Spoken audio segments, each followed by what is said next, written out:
नमस्कार दोस्तों, चैनल में आपका स्वागत है। आज हम एक बहुत ही अच्छे स्टॉक का यहाँ पे एनालिसिस करने वाले हैं जो बहुत ज़्यादा ही फंडामेंटली स्ट्रांग है और उसके फ्यूचर एक्सपेक्ट भी जो हैं बहुत अच्छे हैं। यहाँ पे गवर्नमेंट सपोर्टेड उसका जो बिजनेस है वो भी है और यहाँ पे जो भी इनिशिएटिव आते हैं गवर्नमेंट की तरफ से तो उस कंपनी को बहुत सारे हमें फायदे होने वाले हैं इन फ्यूचर। और कंपनी का जो शेयर है अभी अंडर वैल्यू है और उसके ऊपर हम बुक देखेंगे, उसके ऊपर क्वार्टर रिजल्ट देखेंगे तो जबरदस्त है।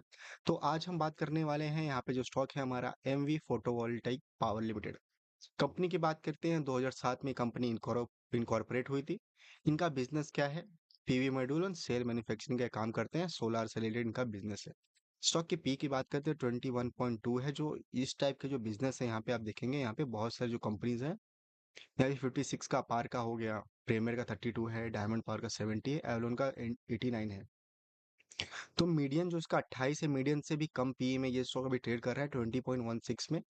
तो अभी अच्छी वैल्यूएशन पे भी हमको मिल रहा है, तो उसकी स्टडी करेंगे। मुझे ये स्टॉक प्राइस आज मैं स्क्रीनर में अपने चेक कर रहा था तो मुझे ये स्टॉक वहाँ पे मिला था और इस स्टॉक का चार्ट भी बहुत अच्छा बन रहा है यहाँ पे। तो इसको हम देखेंगे। और जो स्टॉक की लिस्टिंग हुई थी करीबन ये नवंबर 2025 में हुई थी, करीबन 6 महीने हुए स्टॉक को लिस्टिंग में। तो अभी हम इसको अपने बिगनिंग फेस में ही स्टॉक को देख रहे हैं। क्वार्टर रिजल्ट की बात करते हैं तो क्वार्टर रिजल्ट देखेंगे आप। 2024 में जो इनका ऑपरेटिंग प्रॉफिट कभी 93 करोड़ का हुआ करता था, ये बढ़ बढ़ के अभी 571% का हो गया। और कंपनी बहुत ज्यादा ही हाई मार्जिन पे ऑपरेट करती है। जो कभी 23% हुआ करता था, 38 34 अभी 33% पे चल रहा है, जो मतलब 30 to 35 6 के बीच में घूमते रहता है, जो ये हमें काफी अच्छा है।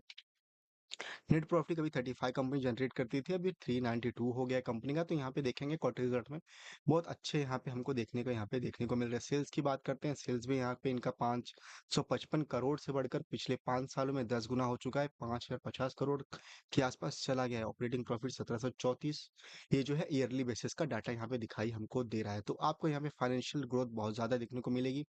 5 yearly compounded sale growth 64%, 3 year की 101%, और टिल डील देर की बात करेंगे तो 16% हो चुका है यहाँ पे। सो बहुत अच्छा यहाँ पे इसको हमको यहाँ पे देखना है, इसका फंडल देखने को मिल रहा है। फंडामेंटल मुझे भी बहुत अच्छा लगा। यहाँ पे कैश फ्लो भी यहाँ पे देखेंगे, कैश फ्लो ऑपरेटिंग एक्टिविटी से इनका पॉजिटिव है, इन्वेस्टिंग एक्टिविटी से लो है, क्योंकि अभी इन्वेस्ट कर रही है कंपनी तो वहाँ पे हमको नेगेटिव वर्क फ्लो देखने को मिल सकता है वहाँ पे। ठीक है, फिक्स एसेट इन्होंने परचेज किए हैं जैसे मैंने बोल बताया। तो ये फिक्स एसेट परचेज करने की वजह से इनका जो कैश फ्लो यहाँ पे नेगेटिव शो हो रहा है, जो इन फ्यूचर इनको यहाँ पे प्रॉफिट में कन्वर्ट करके उनको मिलने वाला है। बस शेयर होल्डिंग पैटर्न देख लेते हैं। तो यहाँ पे प्रमोटर के पास होल्डिंग 80% है, जो बहुत अच्छी बात है। प्रमोटर जो है मैक्सिमम होल्डिंग अपने पास रखे हुए हैं। एफआईज के पास अभी 2.45% है और दिसंबर में इसकी लिस्टिंग हुई तो बहुत सारे एफआई ने साथ थोड़ा बेचा भी हुआ है। और यहाँ पे जनता के पास बात करते हैं, 12.5 से 12.28% का स्टेक यहाँ पे कंपनी का है। ये तो हो गया इसके फंडामेंटल की। वैल्यूएशन की बात कर लेते हैं, 21.2 का है। आरओसी देखेंगे, रिटर्न ऑन कैपिटल एम्प्लॉयड, जो काफी बढ़िया है, 44.8% का। और रिटर्न ऑन इक्विटी पे बात करेंगे तो 51% का है। फेस वैल्यू 2 रुपए की स्टॉक है अभी। हाई जो स्टॉक का 344 है और इसका ऑल टाइम लो 172 यहाँ पे देखने को मिल रहा है।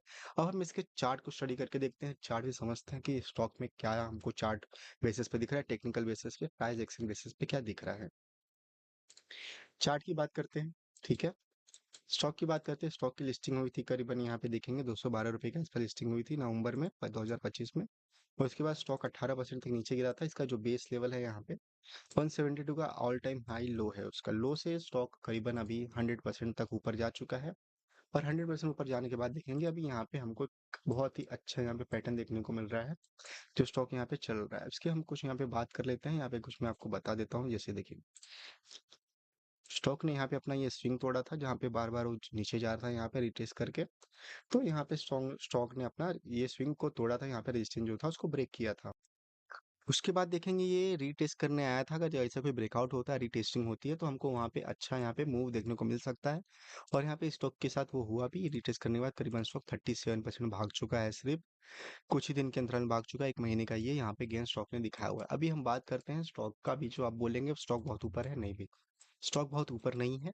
स्टॉक की वैल्यूएशन मुझे अच्छी लग रही है, जिस तरीके से इसके प्रॉफिट बढ़ रहे हैं, इन फ्यूचर हमको ये स्टॉक काफी ऊपर जाते हुए दिख सकता है। पर यहाँ पे कोई गारंटी नहीं होती, नीचे भी जा सकता है। तो आप अपना कोई भी ट्रेड लेते हैं तो अपना रिसर्च करके लीजिएगा।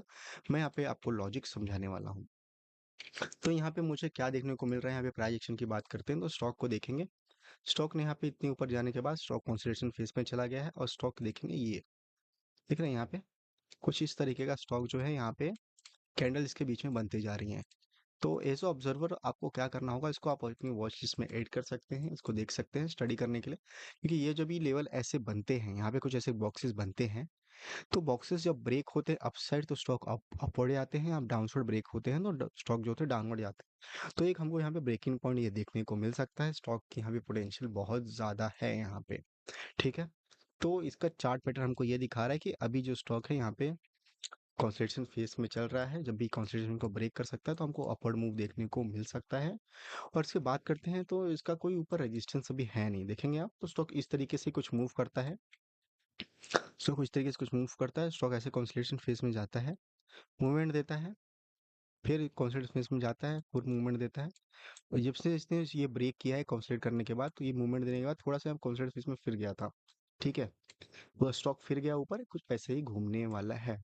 तो मुझे उम्मीद है कि ये जो यहाँ पे बना हुआ है ऐसा फिर से बन सकता है, यहाँ पे जो लेवल्स हैं यहाँ पे कुछ इसी तरह का पैटर्न फॉलो करते हुए स्टॉक ऊपर जाता है, तो आगे भी ये पैटर्न फॉलो करते हुए जाएगा, जो होता है फ्लैग एंड फॉल इसको बोलते हैं हम, डायवर्स बॉक्स भी बोल सकते हैं, पर यहाँ पे हम इसको फ्लैग एंड फॉल ही बोलेंगे, ये पोल है हमारा, है, यहाँ पे फ्लैग बना हुआ है।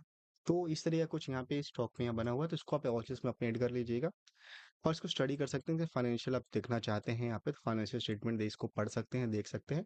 चार्ट की बात करते हैं तो चार्ट मुझे यहाँ पे दिखा रहा है कि ये जो स्टॉक है अभी इस बॉक्स में फंस चुका है, इस रेंज में फंस चुका है।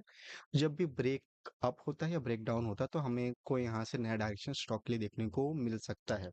मस्ट स्टडी दिस स्टॉक, अपना रिसर्च खुद खुद करिएगा, यहाँ पे आपका कोई फाइनेंशियल एडवाइजर हो तो सलाह जरूर लेकर इन्वेस्ट करिएगा। मेरी कोई इसमें बायस रिकमेंडेशन नहीं है और इसमें मेरी पोजीशन भी पहले से है, तो मैं आपको ये इन्फॉर्म कर दे रहा हूँ। तो ये मेरी तरफ से कोई बायस रिकमेंडेशन नहीं है, अपना रिसर्च खुद करें। Thank you.